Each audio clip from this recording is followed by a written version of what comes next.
पुराण पठन यत्र तत्रोशन्नितो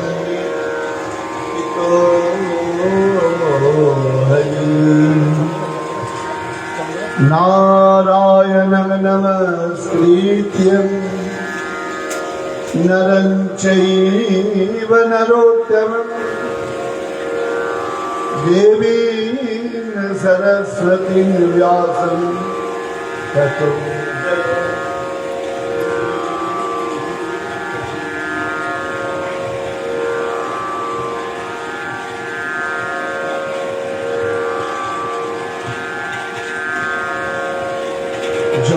प्रप्रजंत मनुपेतमपेतकृत्यं दैपायन विरह कातरो आजुहाव पुत्रेति तन्मयतया सर्वोमिनेदु स्वं सर्वभूतहृदयं मुनिमानतोषि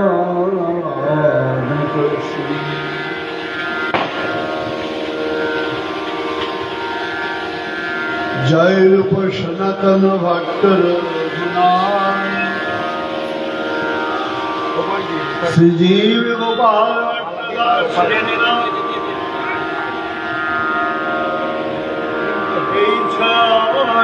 गोसाइर करी चरण बंदा যাহা হইতে নিতাই গৌর হরি বল হরি বল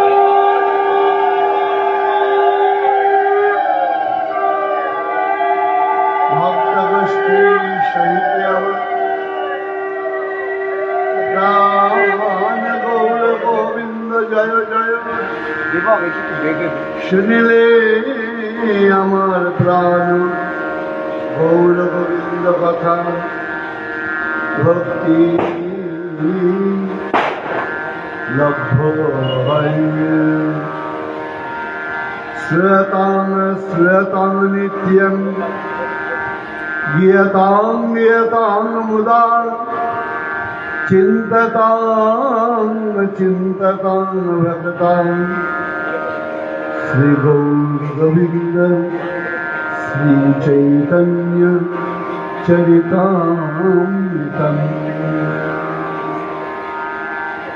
श्री श्री चैतन्य चरितामृतम् मध्वलीला सप्तम परिच्छेद प्रथम श्लोक धन्यं तं नौमि चैतन्यं वासुदेवं दयाद्रधि नष्टं पुष्टं रूपपुष्टं भक्तितुष्टं चकारजम्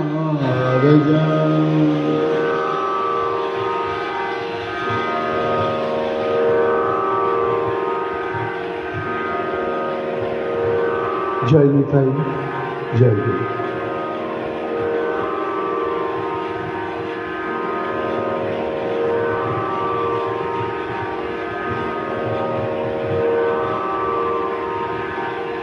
আমার প্রাণাদি প্রিয় সন্তান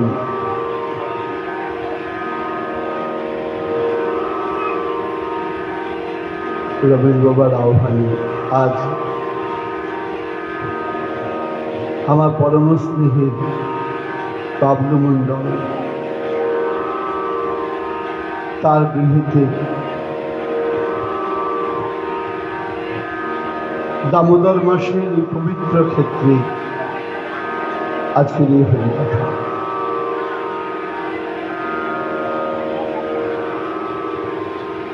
হরিকথা সততই সুন্দর। হরিকথার গুণ কি বাবা? অনন্ত গুণ, এ বলে শেষ করা যায় না। এক কথায় বলতে গেলে শাস্ত্রে একটা চমৎকার কথা বলেছেন কি মহর্ষি সুশ্রুত তার গ্রন্থ চরক সংহিতায় লিখছেন, প্রাণ প্রয়াণ পাথেয়ং সংসার রোগ ভেষজম রোগ শোকহরং পুংসং হরি নিত্যাক্ষরাদ্বয়ম। খুব উপলব্ধি করবার মতো কথা। প্রাণ প্রয়াণ পাথেয়ম। তোমার প্রাণ থাকতেও কাজে লাগবে, প্রাণ যদি চলে যাবে সেদিনও কাজে লাগবে। প্রাণ প্রয়াণ পাথেয়ম। সংসার রোগ ভেষজম।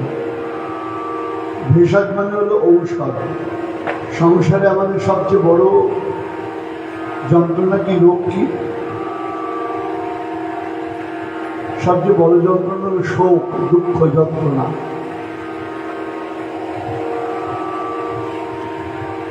এই সংসারে কেউ বুকে হাত দিয়ে বলতে পারে না আমি খুব সুখী। সকাল থেকে সবাই সুখের জন্য দৌড়ে বেড়াচ্ছে, দিনান্তে সুখের খোঁজ পায় না। তা নিশ্চয়ই আমাদের কোনো খোঁজের গলতি আছে। যখন সংসারের এই যন্ত্রণায় আমরা ক্লিষ্ট হয়ে যাই, ব্যথিত হয়ে যাই, তখন আমাদের ত্রাণ করে কি?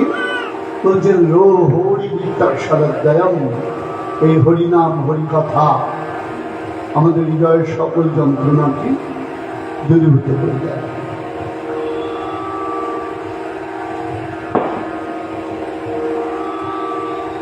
তা হরি বহু যুগে এসেছেন, বারবার এসেছেন। শ্রীমদ্ ভগবদ গীতায় তিনি বলেছেন সম্ভবামি যুগে যুগে। কলিযুগেও এসেছেন। তিনি কি গৌর হরি।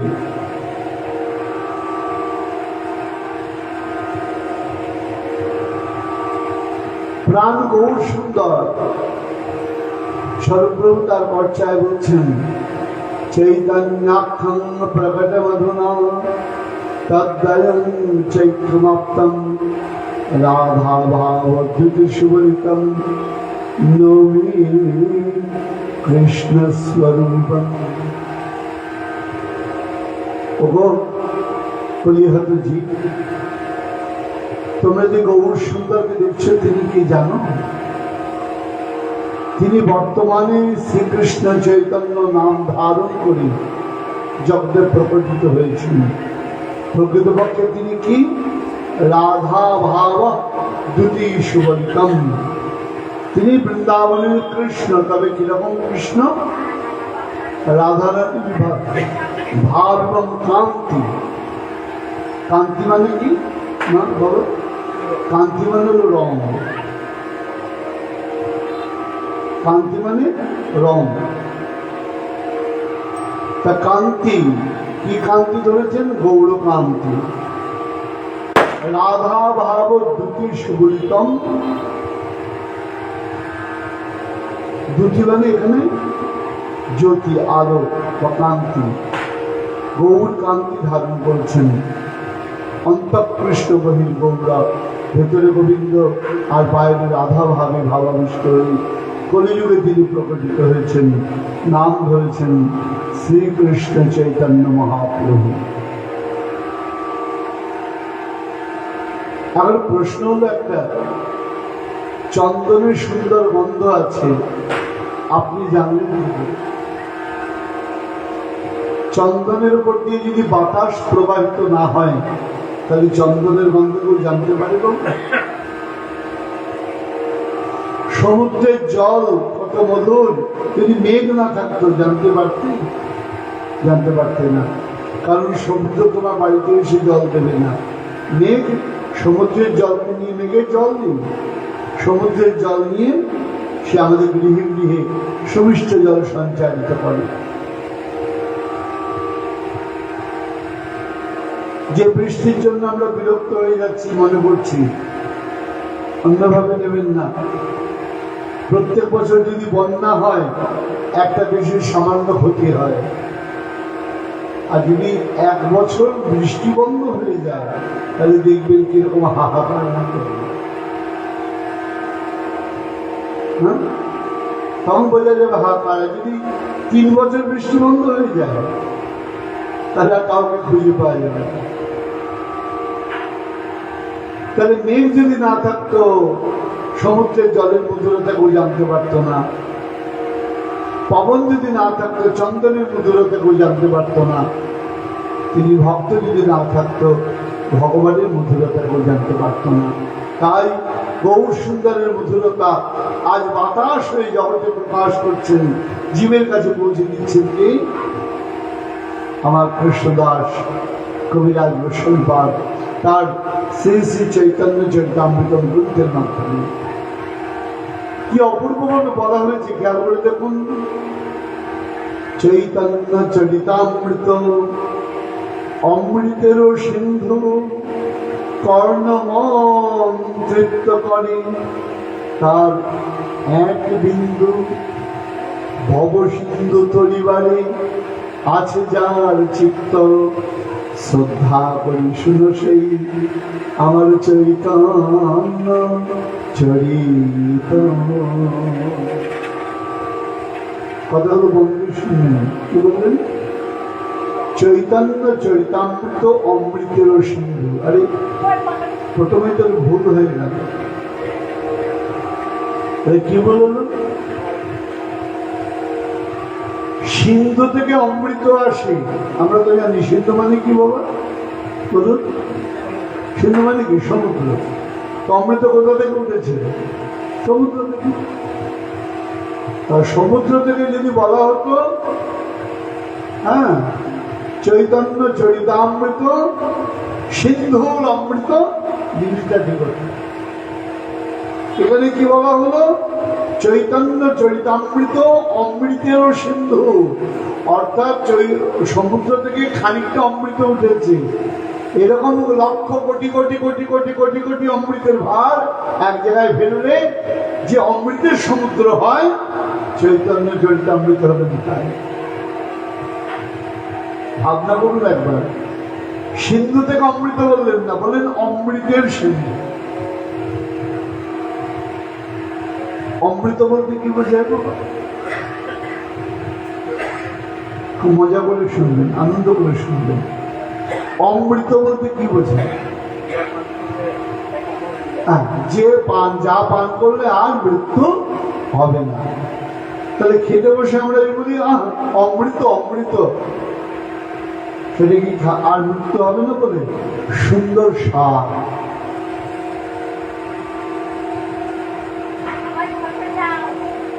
তাহলে অমৃতের দুটি গুণ, সুন্দর স্বাদ, হ্যাঁ, আবার মৃত্যুকে তুলে ফেলে দেয়, অর্থাৎ পান করলে আর মৃত্যু হবে না।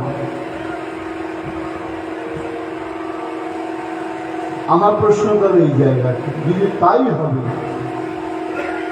তাহলে সমুদ্র মন্থন কালে যে অমৃত উঠল সেটা দেবতারা কেন নিজেদের মধ্যে নিয়ে নিল? ভগবান মোহিনী মূর্তি ধারণ করে অসুরদেরকে বঞ্চিত করলেন। কারণ অসুরেরা যদি অমৃত পান করে অমর হয়ে যায় তাহলে জগতের অকল্যাণ।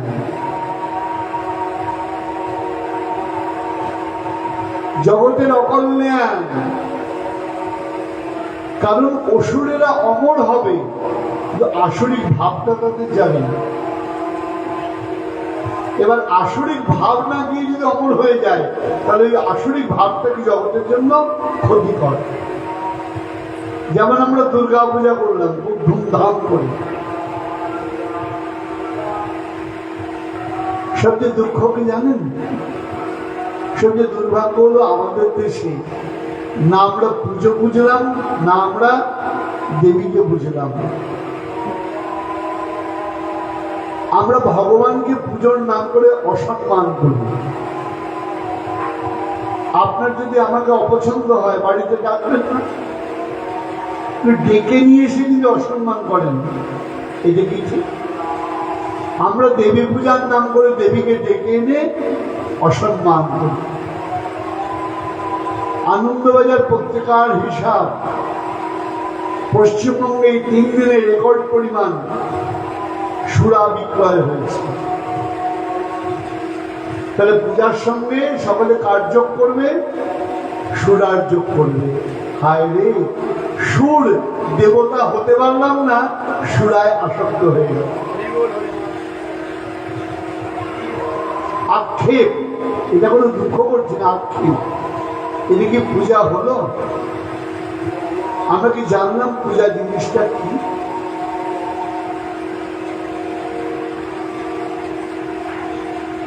এই সময় তো দুর্গা পূজা হওয়ার কথা নয়, কারণ দেবতাদের আমাদের যেমন 12 ঘন্টা দিন 12 ঘন্টা রাত্রি, তর্কের খাতিরে ধরে নিলাম শীতকালে রাত বড় হয়, গরমকালে দিন বড় হয়, আলাদা কথা। ধরুন সকাল 6টা থেকে সন্ধ্যা 6টা অবধি দিন, আর সন্ধ্যা 6টা অবধি থেকে পরের দিন সকাল 6টা অবধি রাত, ধরে তাহলে 12 ঘন্টা দিন 12 ঘন্টা রাত্রি। দেবতাদের কি? দেবতাদের 6 মাস দিন 6 মাস রাত্রি। কিরকম? আষাঢ়, শ্রাবণ, ভাদ্র, আশ্বিন, কার্তিক, অগ্রহায়ণ, এটা হলো দেবতাদের রাত্রিকাল। পৌষ, মাঘ, ফাল্গুন, চৈত্র, বৈশাখ, জ্যৈষ্ঠ, এই হলো দেবতাদের দিন। তাহলে পূজাটা দিনের বেলা হয় না রাত্রিবেলা হয়? দিনের বেলা হয়।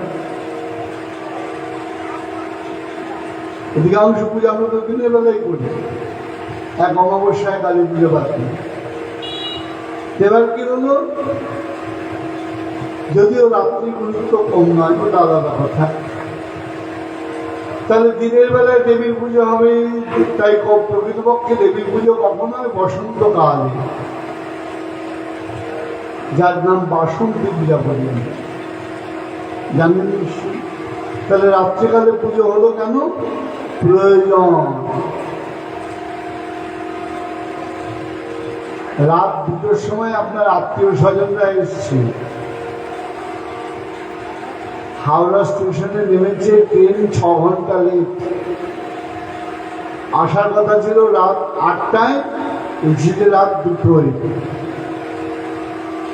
আপনার খুব প্রিয় আত্মীয়, এখন আপনি বলবেন ভাই আমার বাড়িতে খাওয়া দাওয়া রান্নাঘর সব বন্ধ, যার যার মতো বিছানা নিচ্ছি, শুয়ে পড়ে, বলবেন কি?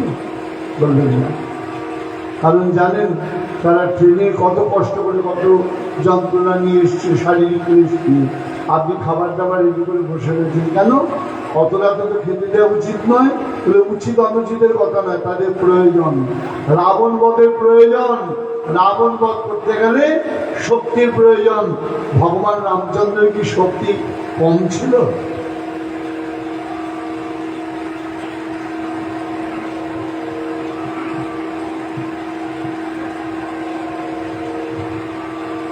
ভগবান রামচন্দ্রের কি শক্তি কম ছিল? তাহলে শক্তি কম থাকাটা বড় কথা নয়, শক্তিটা কেড়ে নেওয়াটা বড় কথা। আমারও শক্তি আছে, আপনারও শক্তি আছে। আপনাকে দমন করতে গেলে আগে কি করতে হবে? আপনার শক্তিটাকে ধ্বংস করতে হবে। অশুভ শক্তি ধ্বংস না হলে শুভ শক্তি জয় হতে পারে না। আফগানিস্তানের বিখ্যাত ক্রিকেটার রশিদ খান একটা দারুণ মন্তব্য করেছেন। মন্তব্যটা হলো, যদি পাকিস্তান ভারতের মতো শক্তিশালী হতো তাহলে পৃথিবীতে কাউকে শান্তিতে থাকতে দিত না।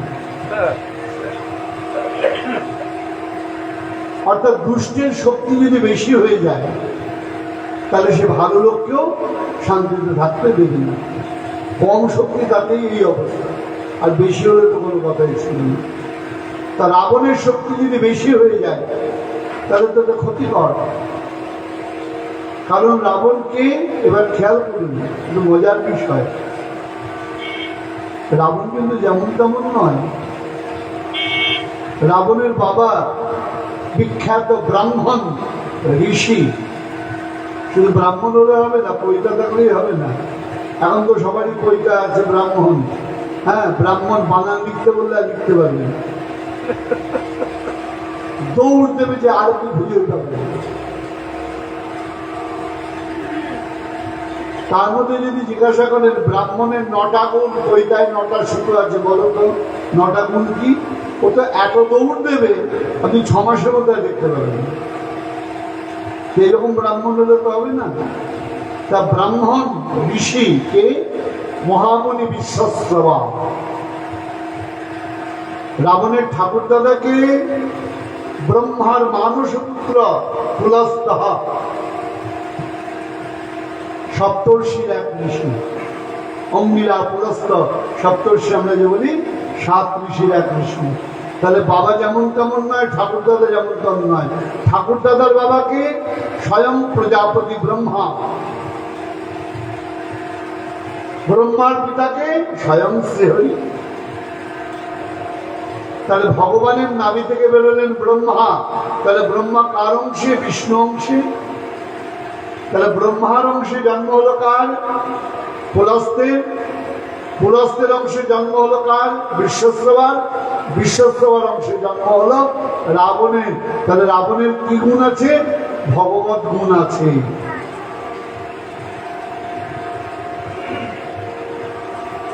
রাবণ প্রচন্ড পণ্ডিত ব্যক্তি, লেখাপড়া দারুণ। প্রশ্ন হলো লেখাপড়ায় ভালো হলেই হবে না। ওসামা বিন লাদেন কেমব্রিজ ইউনিভার্সিটির কেমিস্ট্রি, কি ছিলেন? Gold medalist. লেখাপড়ায় আমাদের থেকে কারোর থেকে খারাপ নয়, কিন্তু বিদ্যাটা কি কাজে লাগিয়েছেন? খারাপ কাজে লাগিয়েছেন। আপনি খুন্তি নিয়ে কিনে নিয়েছেন রান্না করবেন বলে, খুন্তি নিয়ে যদি খুন্তি আরম্ভ করেন তাহলে তো রক্তারক্তি বেরিয়ে যাবে।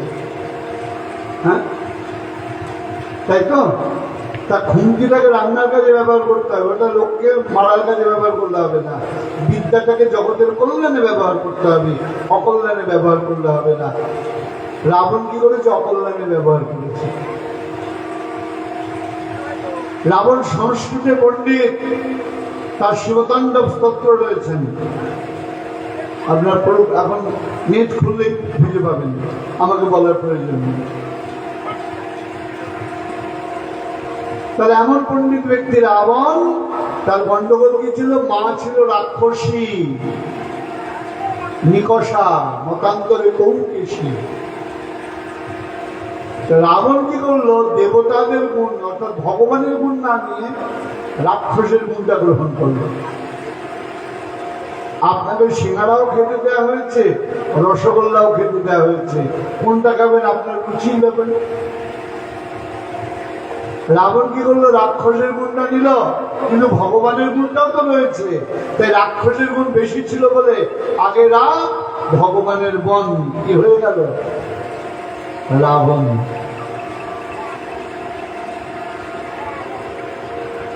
তাই তো? তাহলে খারাপ গুণের হাতে যদি অমৃত যায় তাহলে বিপদের ব্যাপার।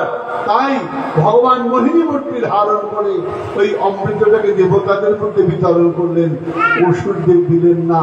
তাহলে সমুদ্র মন্থনে করে যে অমৃত উঠেছে সে অমৃত অসুরদের দেওয়া যায় না। কাদের দেয়া হয়? শুধুমাত্র দেবতাদের। তা শুধু অমর করে, অসুরত্ব নাশ করবার ক্ষমতা নাই।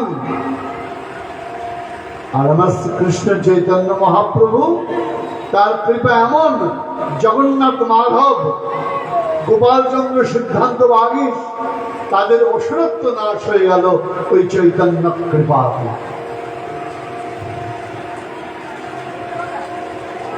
শ্রীকৃষ্ণ চৈতন্য মহাপ্রভুর নামেতে। তাহলে বলুন আমার কোন অমৃতটার গুরুত্ব বেশি? ওই সমুদ্র মন্থনে অমৃত না আমার চৈতন্য চরিতামৃতম? তাই কবিরাজ গোস্বামী বললেন চৈতন্য চরিতামৃতম অমৃতের সিন্ধু। ওই অমৃত নিয়ে মারামারি লেগেছিল, কারণ ফুরিয়ে যাওয়ার ভয় আছে। লিমিটেড কালেকশন, লিমিটেড কালেকশন পর্যন্ত অল্প কিছু। তা কেনার জন্য যদি এখন বস্তু থাকে 50 জন আর ক্রেতা থাকে 500 জন, তা নিয়ে মারামারি লাগবে না? আমার কবিরাজ গোস্বামী বলছেন এই অমৃত এই অমৃত নিয়ে মারামারি কাড়াকাড়ি রাখবে না। এই সিন্ধু যত ইচ্ছা পান করো, এ কোনোদিন ফুরাবে না। এই ওষুধদেরও দেয়া যায়, দেবতাকেও দেয়া যায়। ওষুধদের দিলে কি হয়? লক্ষ হীরা তার পাশবিক প্রবৃত্তি ছেড়ে দিলেন, জগন্নাথ মাধব তার পাশবিক প্রবৃত্তি ছেড়ে দিলেন, গোপালচন্দ্র সিদ্ধান্ত বাড়ি তার পাশবিক প্রবৃত্তি ছেড়ে দিলেন, এমনকি বিধর্মী চাঁদ মাঝি তিনি কিন্তু তার প্রবৃত্তিকে ত্যাগ করলেন। এই অমৃত, এই ওষুধদের দেওয়া যায়, দেবতাকেও দেওয়া যায়, এটা আলাদা করে বিচার করতে হয় না। ডাকিয়া হাকিয়া খোলো করো তাল, হ্যাঁ, ডাকিয়ে হাকিয়ে খোলো করো তাল। কবে বা ছিল রঙ্গ, ব্রাহ্মণে চন্ডালে পরে তোলা বলি, কবে বা ছিল রঙ্গ। এমন কেউ দেখেছ? আজ ব্রাহ্মণ চন্ডাল কোলাকুলি করছেন, সুচি মুচি একসঙ্গে আলিঙ্গন করছেন। আমার মহাপ্রভুর এই অমৃতের এমনই প্রভাব। তাই চৈতন্য চরিতামৃতম অমৃতের সিন্ধু, কর্ণমন তৃপ্ত করে তার এক বিন্দু, এক বিন্দু। রামকৃষ্ণ পরমহংসদেব বলেছেন, আহা, ওই প্রেমের এক বিন্দু যদি কারো হয়, বেশি লাগবে না, অল্প এক ফোঁটা, আর বিন্দুর মধ্যে কত শক্তি লুকিয়ে আছে। ভব সিন্ধু তরিবারে আছে যার চিত্ত। সংসার করছো মা, কোলের বাচ্চাকে কোলে রেখে কত যত্ন করে বড় করছো। তুমি কি জানো, যাকে কোলে করে বড় করছো, তোমার কোলে এতটা ক্ষমতা নেই বেশি দিন তাকে ধরে রাখা। যখন কোলের থেকে বড় হয়ে যাবে সে, তখন তোমার কোলে আর থাকবে না। তুমি যাকে আমার আমার বলছো, আজকেই আমার সন্তানদের বলছিলাম, যদি মৃত্যু হয়ে যায় তোমার সন্তান তোমাকে কয়দিন মনে রাখবে? যদি ভালো সম্পত্তি রেখে যেতে পারো তাহলে 10 দিন মনে রাখবে, আর যদি সম্পত্তি কিছু রেখে দাও আরো 1 মাস মনে রাখবে। কেন? কথায় কথায় গালিগালাজ করবে। এরকম বাবা থাকার থেকে না থাকা ভালো ছিল, কিচ্ছু রেখে গেল না আমাদের জন্য। আর 1 মাস পরে ছেলে বৌমা দুজনাই শপিং করবে, মার্কেটিং করবে, মাল্টিপ্লেক্স গিয়ে সিনেমা দেখবে। তোমার আত্মীয় স্বজন 15 দিন পরে সব ভুলে যাবে। তাহলে কাদের জন্য এত পরিশ্রম করছো? হে, নিজের জন্য কিছু করেছো? নিজের জীবনের কথা ভেবেছো? কাতবকান্তা কস্তে পুত্রা সংসার ভবতি বিচিত্রঃ কশ্যস্তনবা কুতয়ায়াত তপ্তঃ চিন্তঃ তদিহ ভ্রাত ভজ গোবিন্দম ভজ গোবিন্দম গোবিন্দম ভজ মূঢ়মতে ভজ গোবিন্দম ভজ গোবিন্দম গোবিন্দম ভজ মূঢ়মতে। শঙ্করাচার্যজি বলছিলেন মূঢ়মতি আমরা, কারণ আমরা গোবিন্দ ভজন করি না। আজকে আমরা একটা দিন সময়, তার মধ্যে প্রেক্ষাপট তৈরি করতে গিয়ে সময় বেশি লেগে গেল। রান্না করতে যতটা সময় লাগে তার থেকে বেশি সময় লাগে বাবা রান্নার কি করতে, মা ভালো করতে পারবে, কি করতে লাগে বলেন? মানে জোগাড় করতে বেশি সময় লাগে। হ্যাঁ, রান্না করতে যত সময় লাগে তার থেকে বেশি সময় লাগে রান্নার জোগাড় করতে। কড়াই আনো, হাঁড়ি আনো, খুন্তি আনো, হাতা আনো, উনুন আনো, কয়লা আনো, তাহলে গ্যাস আনো, ওভেন আনো, সিলিন্ডার আনো, হ্যাঁ মশলা আনো, কত কিছু আনো, রান্না করতে সময় লাগে। তা আমাদের চৈতন্য চরিতামৃত আস্বাদন করবো, তার প্রেক্ষাপট তৈরি করতে সময় লেগে গেল একটু। এরপরে রান্না বান্না করার সময় তো বড় কম। তারপর যখন দুপুরবেলায় যখন প্রসাদ পেলাম তখন একদম হুড়োহুড়ি পাড়াপাড়ি, আর যা পেলে প্রসন্ন হবে চিত্ত। বলে প্রভু একবার খাইয়া দিয়া শুয়েছি, চক্ষু লেগে গেছে, আর আইতে পারি না। কলম লোক বললো রাত হয়ে যাবে, এই অসুবিধা সেই অসুবিধা, এই জন্য আসতে পারবো না। আমি কিচ্ছু বলি না কাউকে। রাত্রিবেলায় যদি কোনো আত্মীয় স্বজন বেকায়দায় পড়ে রাত 2টার সময় ফোন করে, তখন তুমি এই কথা বলবা কি, না ভাই এখন তো যেতে পারবো না, হাসপাতালে যাওয়ার রাস্তায় যদি কোনো গন্ডগোল হয়, যেভাবে তখন যাবে, কারোর প্রয়োজন। যার জন্য যাবে সে তোমার কতটা প্রিয়জন বা তুমি তার কতটা প্রিয়জন, এটা বড় কথা নয়, তোমায় ছুটতে হবে তখন। কিন্তু ভগবত কথা শোনার সময় আমাদের ডান হাত বাঁ হাত আর কি হাত, অজুহাত। আমি তো কাউকে কিছু বলি না, কারণ আমি মনে করি হ্যাঁ লালসাযুক্ত ব্যক্তি আপন আপনি ছুটে আসবে, আর যার লালসা নিজের খিদা নেই তাকে যতই সুখাদ্য নেন। আমার বাবা বলতেন, বাবা পেট ভরা লোককে যদি সুখাদ্য সামনে দিয়ে ভরিয়ে দাও, ওই খাদ্য দেখবে তার কি হবে, বমি আসবে। তার গলা অব্দি খেয়েছে, খাওয়ার পর তার জন্য আরো দামোদর খাবার এনেছেন, আর খাবি কি, কখনো খাবে না। 7 দিন না খাইয়ে ওই খাবার আনন্দ দেখি ঝাঁপিয়ে পড়বে খাবার। হ্যাঁ, যেটা আমাদের হয় একাদশী পরের দিন পালন করার জন্য ব্যস্ত হয়ে পড়ি। বাপরে বাপ, পালন করতে হবে 9টা 27, আরে ধরাও, চাল বসাও, ঘি আনো, আনদিকে স্পিড কি, বাপরে বাপ। যেই প্রেসার কুকারে সিটি দিয়েছে দুটো, হাতে স্পিড বেড়ে গিয়েছে একদম। জপের পালন করতে হবে। ব্রতের যাওয়ার সময় অত খেয়াল নেই, পালনেরটা খেয়াল আছে আমাদের, কারণ খিদা পেয়েছে তো। খিদা পেলে তখন তো আর তখন এদিক ওদিক জ্ঞান নেই। হ্যাঁ, খাবার সময় যেমন তেমন জিনিস অমৃতের মতো লাগে, আর যদি খাওয়ার পেট ভর্তি থাকে, বড় লোকরা খাই দেবে একটা বলবি আমি একটু স্যুপ নেব, আমি একটু পেট ভর্তি, তো ওদের খাওয়াবে কি, ওরা চুপ চুপ চুপ ভাব নিয়ে চলে যাবে। হ্যাঁ, যাদের খাওয়ার খিদা আছে তাদেরকে খাওয়াবো, তা যাদের হরিকথার খিদা আছে তারাই হলেন সাধু। কৃষ্ণ নাম মৃত বিনে খায় যদি অন্ন পানে, তবু ভক্তের দুর্বল জীবন।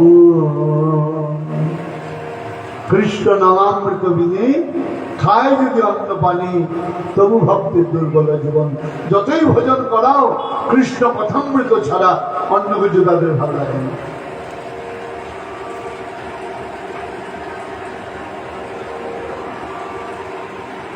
আসলে আমরা তো সাধু সাজলাম বাবা, সাধু হতে পারলাম না। বৈষ্ণব হইতে বড় জাগিয়াছে সাধ, ত্রিনাদবী শ্লোক পড়ি গেলাম বাদ। ত্রিনাদবী শ্লোক পড়ে দেখলাম ও জীবনে বাবা বৈষ্ণব হওয়া হবে না, বৈষ্ণব সেজেই গেলাম সারা জীবনে। বলে তাই সাজছি কেন, বলা যায় না, যদি একদিন হয়ে যায়।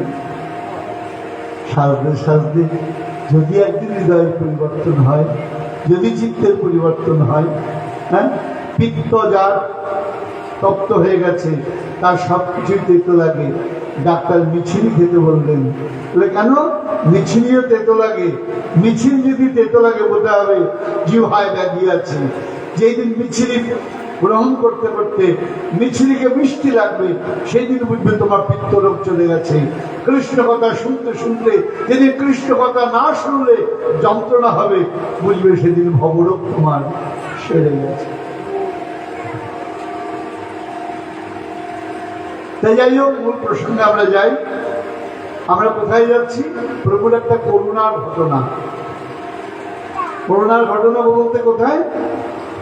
প্রভু যখন দক্ষিণ ভারতে যাচ্ছেন, খেয়াল করুন, প্রভু মাঘ মাসে সন্ন্যাস নিলেন, হ্যাঁ, শীতের মধ্যে গঙ্গা পার হয়ে সাঁতার কেটে। আর মহাপ্রভুকে কেউ নৌকায় করে সন্ন্যাস নেওয়ার জন্য দিতে যেত না, তাই তিনি কি করলেন? গঙ্গার ঘাট ওই মাঘ মাসে শীতের মধ্যে সাঁতরে পার হয়ে চলে গেলেন কোথায়? কণ্টকনগর কাটোয়ায়।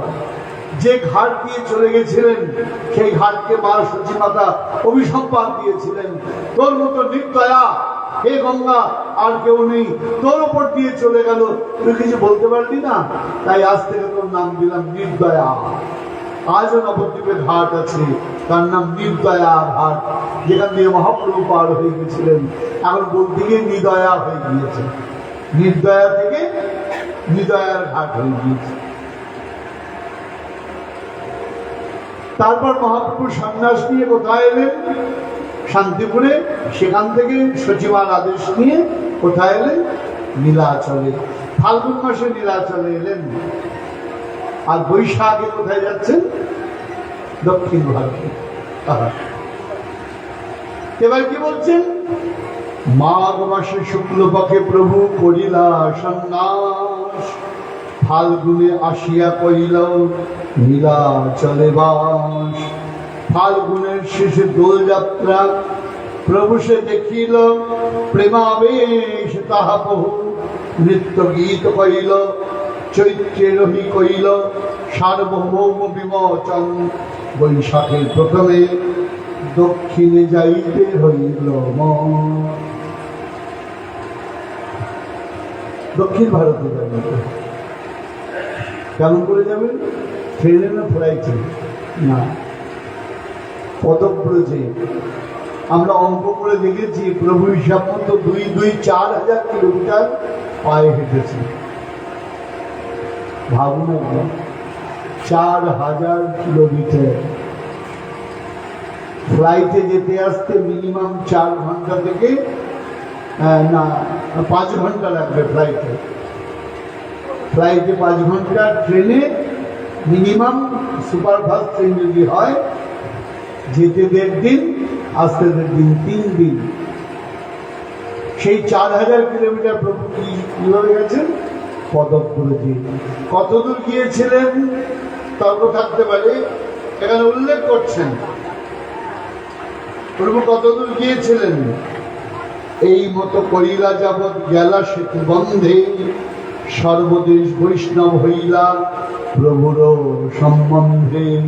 তার মানে সেতু বন্ধ অব্দি প্রভু গিয়েছেন। সেতু বন্ধ বলতে রামেশ্বরম, একদম একদিকে বঙ্গোপসাগর, একদিকে ভারত মহাসাগর।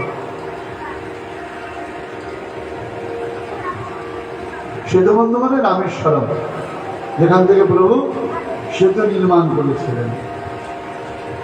তা কেন যাচ্ছে? দক্ষিণ ভারতে যাওয়ার উদ্দেশ্য কি? প্রভু কি বললেন? বিশ্বরূপ উদ্দেশ্যে আমি অবশ্য যাইব, একাকী যাইব কাহ সঙ্গে না লইব। সবাই ভক্তদের দেখে বলছেন আমি দক্ষিণ ভারতে যাবো কিন্তু বিশ্বরূপের জন্য। বিশ্বরূপকে প্রভুর অগ্রজ, অর্থাৎ আপনারা জানেন জগন্নাথ মিশ্রের অনেকগুলি কন্যা হয়েছিল, কন্যা হয়ে সবাই মারা গেছিলেন, তারপরে পুত্র। তা প্রথম হলেন বিশ্বরূপ। মহাপ্রভুর নাম কি প্রকৃতপক্ষে বলুন তো? বিশ্বম্ভর। 2 ভাই, বিশ্বরূপ আর বিশ্বম্ভর। হ্যাঁ, প্রভু কয় আমি বিশ্বম্ভর নাম ধরি, নাম সার্থক হয় যদি প্রেমে ভুবন ভরি। বিশ্বরূপ সন্ন্যাস নিয়ে দক্ষিণ দিকে গিয়েছেন। মহাপ্রভু যাওয়ার পর প্রকৃতপক্ষে বিশ্বরূপ মহারাজের খোঁজ করেছেন কি? আসলে গেছেন কেন? ওটা হলো ছলনা। প্রকৃতপক্ষে দক্ষিণ দেশকে পবিত্র করবার জন্য, সকলকে কৃপা করবার জন্য তিনি প্রভু গিয়েছেন। এটাই তো গৌর অবতারের বৈশিষ্ট্য। আমরা বলি না, ওই হেন অবতার হবে কি হয়েছে, হেন অবতার হবে কি হয়েছে, হেন প্রেম পর চার আমার গৌরাঙ্গ বিনে নাহিয়ার, আমার গৌরাঙ্গ বিনে নাহিয়ার। কেন গো? এই অবতারের বৈশিষ্ট্য কি? দুরমতি অতি পতিত পাষণ্ডে প্রভু প্রাণে না মারিল কারে, দুরমতি অতি পতিত পাষণ্ডে প্রভু প্রাণে না মারিল কারে। বলে হরি নাম দিয়া হৃদয় শোধিল, হরি নাম দিয়া হৃদয় শোধিল, যাচি গিয়া ঘরে ঘরে, যাচি গিয়া ঘরে ঘরে। ভয় ভয় গাইছি, আমার সুরের সন্তান পাশে রয়েছে তো, অদ্ভুত সুরেরা কণ্ঠ আমার সুরজিৎ বাবার, এই জন্যই নাম হয়তো সুরজিৎ। হ্যাঁ, মজা করে মাকে বলি যে সরস্বতীর কণ্ঠে বসে রয়েছে, ও যেন অনুশীলন করে, যত্ন করে। দেখবেন যে ফলটা ভালো হয় সে ফলটা বিক্রি করে ফ্রিজে রাখে, যাতে পচে না যায়, নষ্ট না হয়ে যায়। ফ্রিজে রাখে কেন? ঠান্ডায় রাখে। তা আমি ওকে ঠান্ডায় ঠান্ডায় রাখি, মাথা শীতল রাখতে বলি, যে পাঁচে ফলটা নষ্ট না হয়ে যায় আমার। হ্যাঁ, সুরসাগর তার সামনে সুরের কথা গাইছি আমি। বিশুর হলে গুরুদেব বিশুর না পারবে বলতে, না পারবে শুনতে, ভয়ে ভয়ে গাইলাম না, যায়নি দেয় যাই। যাই হোক, তা বলছেন এতদিন কি হয়েছে? ভক্তরা ভগবানের কাছে গিয়েছেন, যাচি গিয়া ঘরে ঘরে কখনো হয়নি। হ্যাঁ, এমন প্রভু আমরা আগে কখনো পাইনি। তাই 4000 কিলোমিটার, 2000 গেলেন, 2000 গেলেন জগতের কল্যাণের জন্য।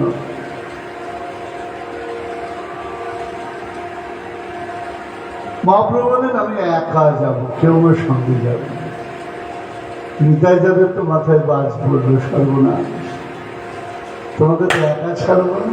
হ্যাঁ, তুমি কোন কালে একা ছিলে? যে যুগে লক্ষণ হয়ে সর্বক্ষণ তোমার সঙ্গে ছায়ার মতো আমি অনুসরণ করেছি। তারপরে দাদা বদলে হয়ে স্বয়ং সাক্ষাৎ তোমার সঙ্গে সর্বক্ষণ ছিলাম। শুধু তোমার ছলনায় কুরুক্ষেত্রের ওই 18 দিন আমি বাইরে ছেড়ে দিয়েছিলাম, তুমি কায়দা করে পাঠিয়ে দিয়েছিলে। তোমাকে আমি একা কি করে ছাড়বো? নিতাই যান বলছেন,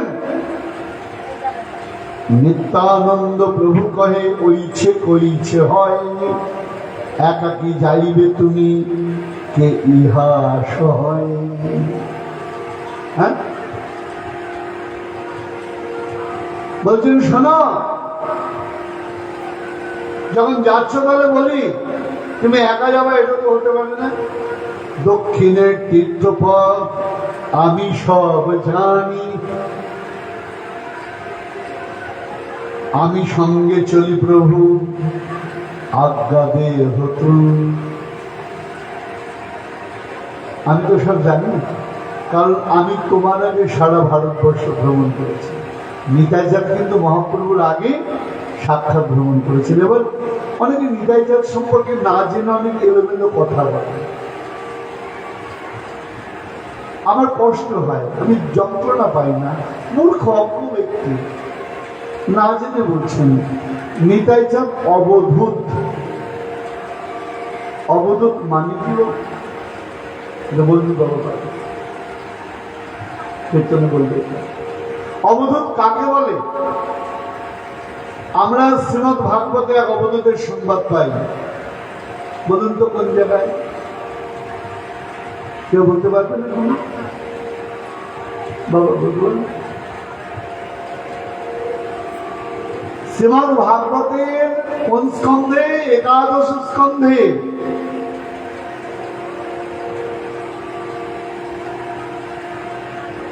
আমরা কি পেয়েছি? নবযোগীন্দ্র সংবাদ।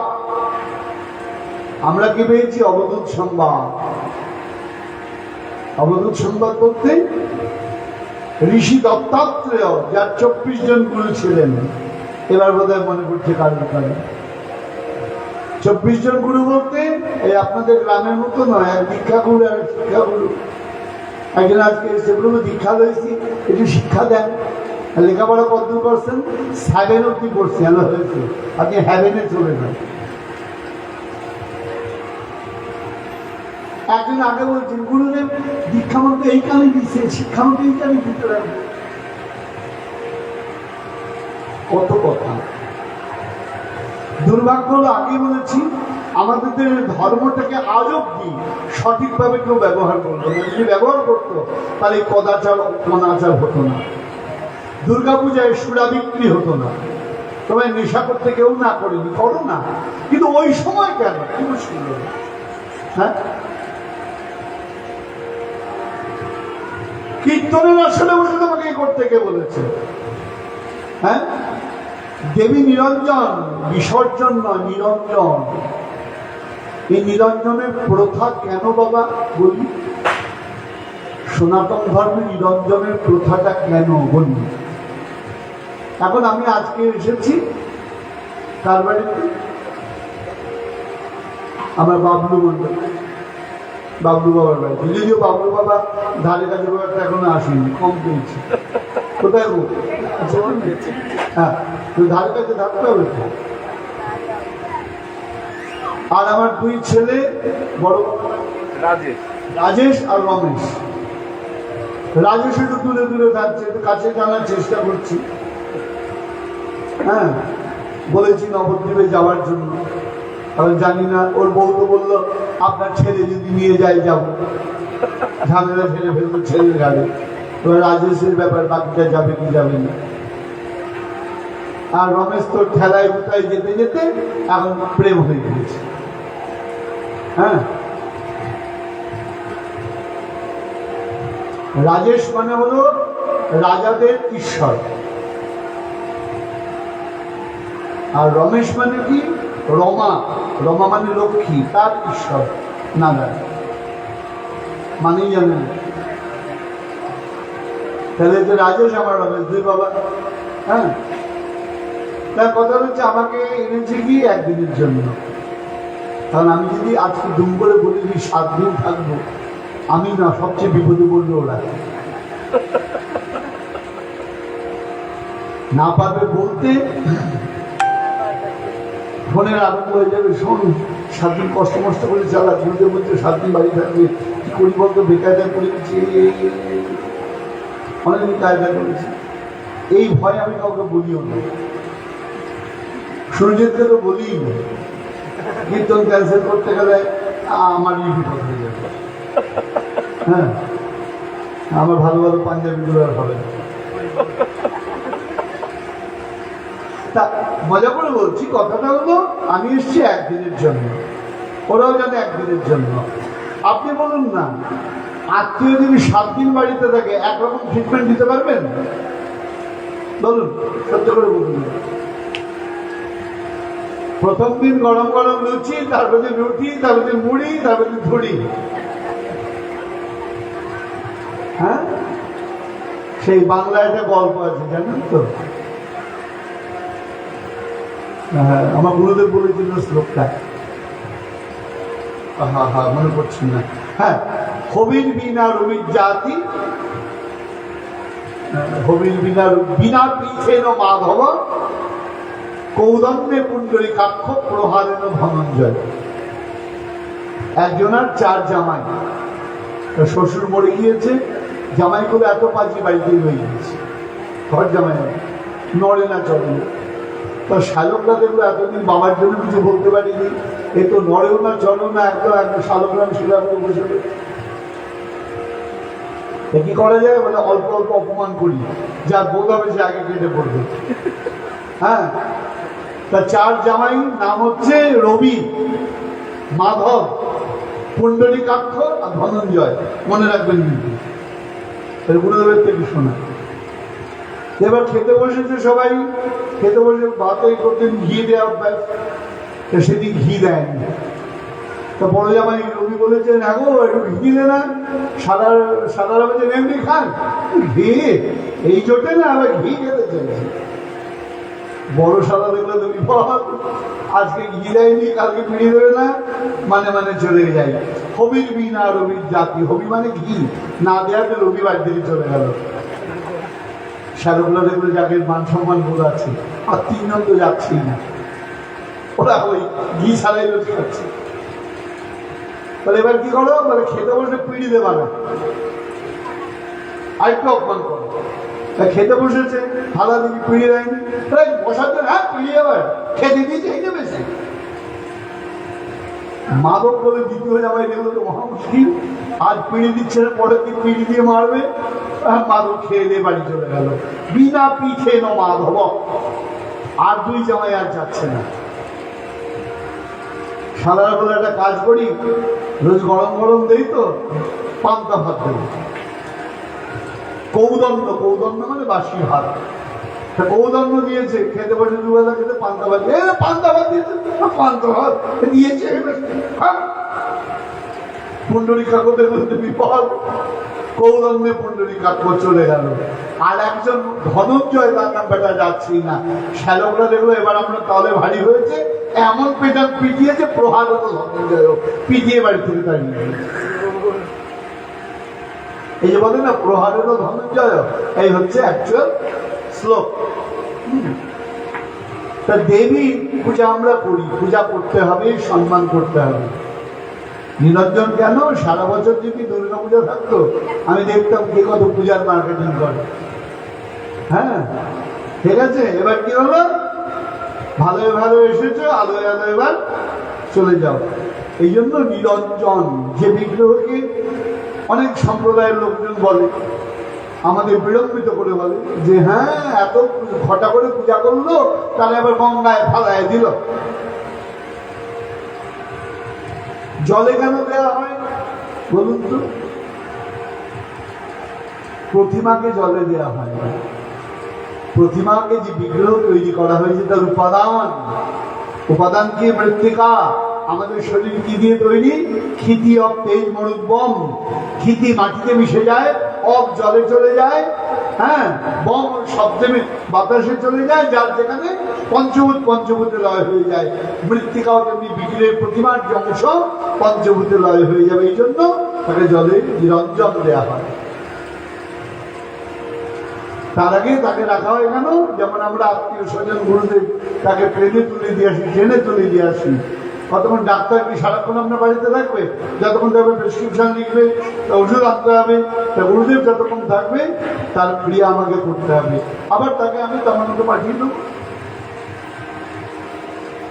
সনাতন ধর্মে যাতে ভগবত মর্যাদা থাকে, এই জন্য নিরঞ্জনের বিধান।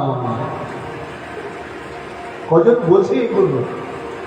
এটা যেমন তাকে আহ্বান করা হলো, আমরা যেমন ইহা কৃষ্ণ ইহা বৎস এই বলে আহ্বান করলাম, আবার তার পূজা আনতে, তাকে কৃপা আনতে, তাকে আবার আমরা কি বললাম? রওনা করিয়ে দিলাম। আগমন নিগমন এটা জগতের নিয়ম, এই জগতে এলে তোমায় যেতে হবে, এটাই হলো নিয়ম। এই জন্য কি করা হয়? এই বিগ্রহ নিরঞ্জনের বিধান। কিন্তু যেখানে বিগ্রহ নিত্য সেবা হয়, ওই জানতো বাকি বিহারী, জানতো রাধারমণে, একরকম সেবা, একরকম আদর, কারণ প্রেম ছাড়া ওই আদর সম্ভব নয়। দেবী বুঝিয়ে দিচ্ছেন, আমি তোদের কাছে এসেছি, তোরা শক্তিটা শুনে নিবি, আমাকে প্রেম করলি না, তাই আমি চলে গেলাম। যেখানে প্রকৃত প্রেম সেখানে নিত্য একভাবে সেবা।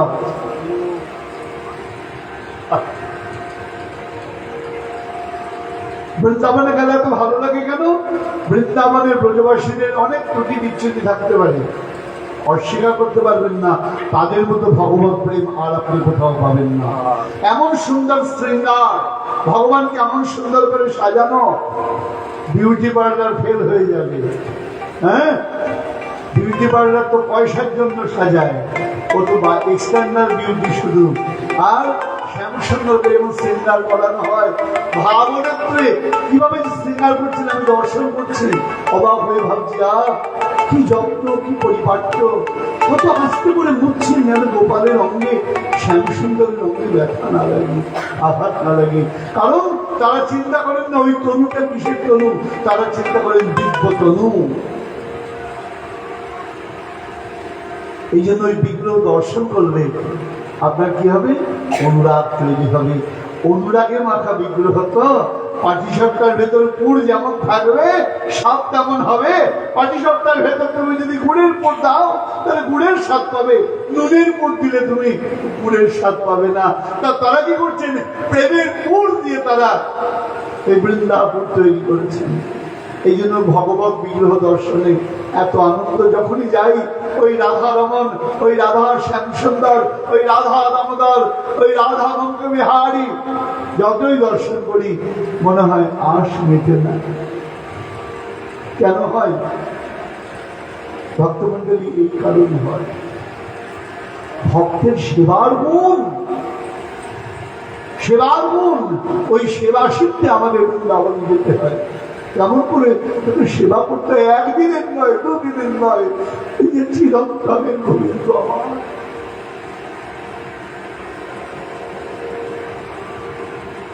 তো যেটা বলতে যাচ্ছিলাম নিতাই চাঁদের কথা, নিতাই চাঁদ অবধূত বলা হচ্ছে, তাহলে যেটা বললাম বাবা, নিতাই চাঁদ অবধূত। অবধূত বলতে কি বোঝায়? আমাদের চারটে বর্ণ আছে।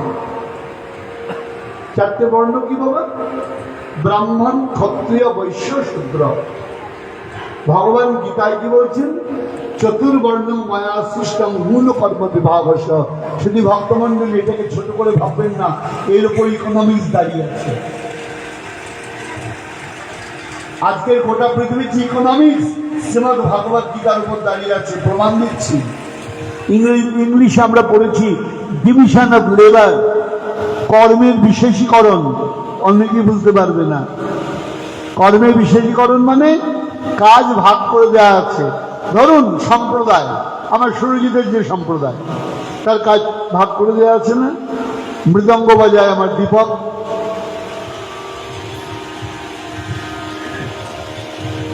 সঙ্গত দেয় আমার মামনি, মূল গায়ক আমার সুরজিৎ, করতাল সঙ্গত করে, আবার কিবোর্ড আছে, কিবোর্ড সমস্ত মিলিয়ে মিশিয়ে তবে হয় সৌন্দর্য। এখন সুরজিৎকে যদি মৃদঙ্গ বাজাতে দেন আর দীপককে যদি গান করতে দেন তাহলে কি হবে? কোনোটাই হবে। প্রত্যেকটার মূল্য রয়েছে। সবাই যদি তার কাজ ঠিক ঠিক মতো করে তবেই কাজটা সুন্দর হবে। এটাকে কর্মের বিশেষীকরণ বলে। একটা ব্যাংকে ম্যানেজারও থাকে, অফিসারও থাকে, ক্লার্ক থাকে, পিয়ন থাকে, চারজনকেই প্রয়োজন। তা তেমনি সমাজের চারটে স্তম্ভ, ব্রাহ্মণ, ক্ষত্রিয়, বৈশ্য, শূদ্র। ব্রাহ্মণ কি করবে? বিদ্যা দান করবে। কারণ যে সমাজে বিদ্যা নাই সেই সমাজের কোনো মূল্য নাই। বলছেন একজন খারাপ ডাক্তার যদি তৈরি হয় বাবা, তিনি কত লোক মারবেন সারা জীবনে ভুল ট্রিটমেন্ট করে? সপাচক লোক মারবেন, হাজার দেড়েক লোক মারবেন। খারাপ ইঞ্জিনিয়ার যদি হয়, খারাপ ব্রিজ যদি বানায়,